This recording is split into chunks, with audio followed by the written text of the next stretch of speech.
I watched Netflix's Color Book, hoping to feel seen as a father raising a child with Down syndrome. But by the end, I felt something more complicated. And I want to say this clearly from the start. Jeremiah was the best part of the movie. The young actor who played Mason brought something real to the screen. There were moments where I saw behaviors, expressions, and little details that reminded me of my daughter. And that part mattered to me. Because seeing a child with Down syndrome on screen is still meaningful. I do not want to take that away. But even though I saw glimpses of my daughter and Jeremiah, I did not always feel connected to Mason as a written character. And I think that is where the movie started to feel off for me. It felt like the movie understood how powerful it was to have a child with Down syndrome in the story, but it did not always feel like it knew how to fully write him as a child with his own grief, emotions, needs, and inner life.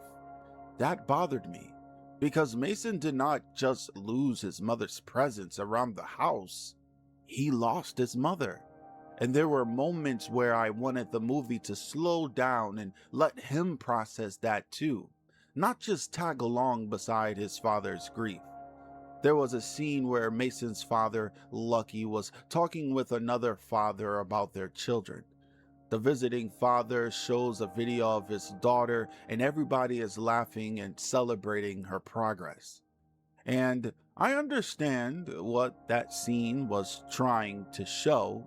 There can be a closeness in the Down syndrome community. There can be joy in watching our children grow. There can be that moment where another parent gets it in a way other people do not.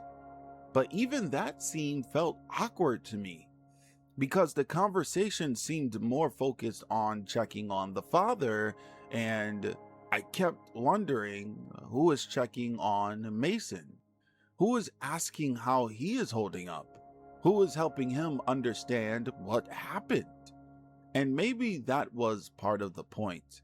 Maybe the movie was showing how people can overlook the emotional world of children with Down syndrome. But if that was the point, I wish it had been clearer.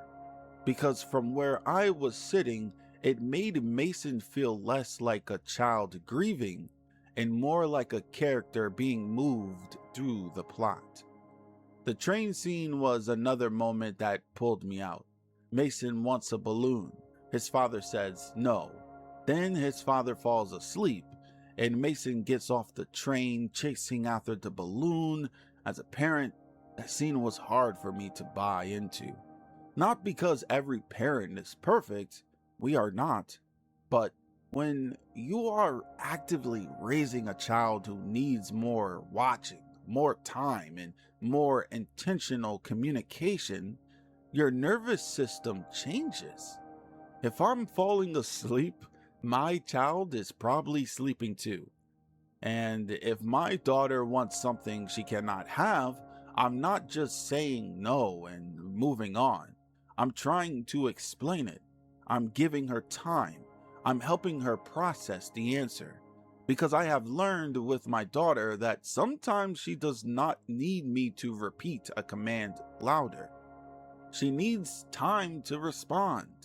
There was even a moment where the father gives Mason a 3-second countdown, and I remember thinking, sometimes our children need more than 3 seconds. With my daughter, I have learned to give her a request, then wait. Sometimes she processes slower than I expect. Sometimes she understands more than people assume. And when I give her that space, she often shows me she heard me. That is why this movie left me feeling a little unicornish. Because yes, I saw a family with a child with Down syndrome, but I did not always feel like I was watching a family that understood life with a child with Down syndrome. And maybe that is the tension.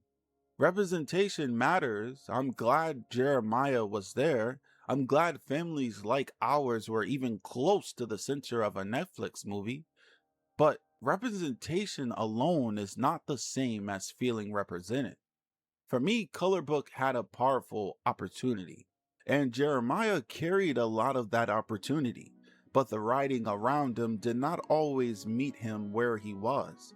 And as a father raising a daughter with Down syndrome, I walked away thankful that the story exists, but still waiting for the story that makes me say, yes, that feels like us.